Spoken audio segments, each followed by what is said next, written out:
I remember the first time I stood on King Street. That was 40 years ago. But I can close my eyes and the memory is as vivid as if it had only happened yesterday.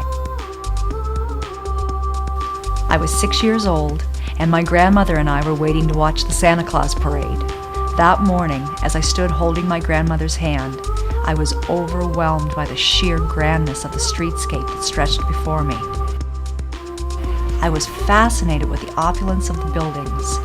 Terrifying gargoyles, clusters of grapes and greenery, massive window frames and ledges, unending marble columns.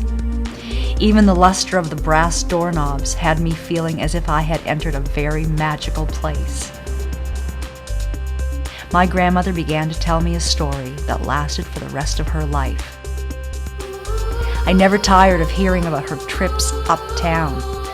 Stories about Manchester Robinson Allison's department store. The Five and Dime had the best lunch counter in the city. The night she had with my grandfather at the Royal Hotel. Shoe stores and bake shops, the ties at Oak Hall. 40 years ago, all of the buildings she spoke about were there. She spoke of the Great Fire of 1877 and how all of Prince William Street was rebuilt in only 4 years. It took people with a relentless will to be able to create all of this from nothing but ashes. People with a vision for possibility and with the spirit of an entrepreneur. That's the kind of stuff St. Johners are made of. Don't you ever forget that. I never did. Our port has welcomed immigrants to St. John for the last 400 years. At the turn of the century, many of those immigrants came to St. John as skilled craftsmen. Their artistry helped to create our breathtaking streetscapes. Their creative skills were celebrated by their new community. They felt welcomed, included, and home. When I walk through uptown St. John today, I often wonder how my grandmother would marvel. It's even more beautiful, even more enchanting than it was 40 years ago, but it hasn't been by chance.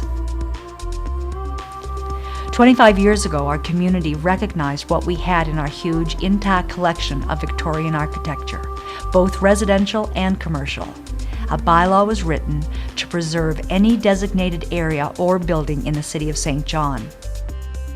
On the strength and integrity of that bylaw, today we have a growing and dynamic tourism industry that is able to offer to the world the most sought-after holiday experience: authenticity. People travel to St. John from all over the world to enjoy and to study the amazing collection of turn-of-the-century buildings that have been lovingly and carefully preserved. The same buildings that are now homes to fabulous art galleries, ethnic restaurants, wine bars, and trendy boutiques. Transforming the upper floors of our heritage buildings has inspired a new generation of innovation.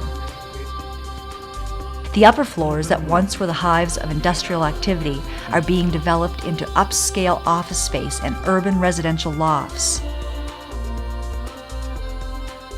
The Trinity Royal Preservation Area is where they want to be. As you walk the streets of Uptown, you can feel the excitement and momentum that is building in our community with our coming of age.